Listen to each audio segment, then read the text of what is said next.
something fuzzy and cute. Mike joins us this morning at the Amarillo Zoo, and we're just saying it took him a year to bring me a cute little fuzzy bunny, but I appreciate it. Thank you. Finally. Another year again. See, you do have little cute things at the zoo. I knew they existed, but that's not cute. No, at well, all. For some people. No, not for me. Beauty is the eye of the beholder. What is that? Well, this is a giant marine toad, and you know, I brought on, you know, kind of an odd combination. I got a rabbit, which is actually a jackalope, so, you know. And the giant marine toad, because, you know, this coming Saturday we have a special event at the zoo. It's called Are You a Fool for the Zoo? And it's on Saturday from 1 to 3. But, you know, it's just a few days before April Fool's Day. So we're inviting people to come out. We have, you know, there's so much, you know, misinformation, folklore, mythology around animals. So on Saturday we're going to kind of explore what's real, what's not real. Okay. And this is a jackalope. They're actually found in Douglas, Wyoming. And, you know, until a few days ago, he's actually, shed his you probably, when you went to restaurants like Big Tex, and you may have seen, you know, jackalopes, you know, they actually have antlers. There's one. There's a real one. There's a real one. There's a real picture. This one, unfortunately, shed his antlers just a few days ago. So when I brought him in, you know, he's already shed his antlers. But we're going to talk about jackalopes. We have exhibits on giant marine toads, which, you know, get to the size of a dinner plate. Clearly exists. We even actually have an exhibit we're going to do on Bigfoot. Okay. This is the actual cast of one of the most reliable Bigfoot tracks that they ever took. It was in Gray Harbor, Washington, state of Washington, back in 1980. And this is the one that they think, you know, if there was a track out there that was real, it could be this one.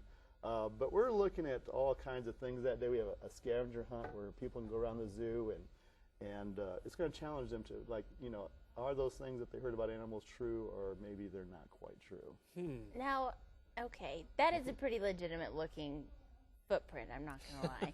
But why is there only one place that we can find jackalopes? Well, they're a rare species. Okay. You know, people see them around here. They're pretty sly animals. You know, some people, you know, the folklore says that, you know, they can mimic human voices, so sometimes they can fool you if you're looking for them. Really?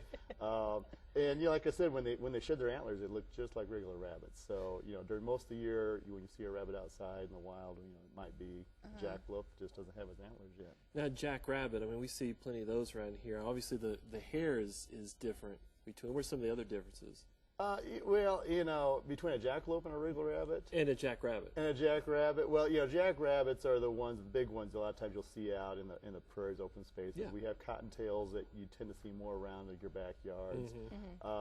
You know, this of course is neither one of those two. It's you know, more of the kind of the white kind of bunny you'd find around Easter time. But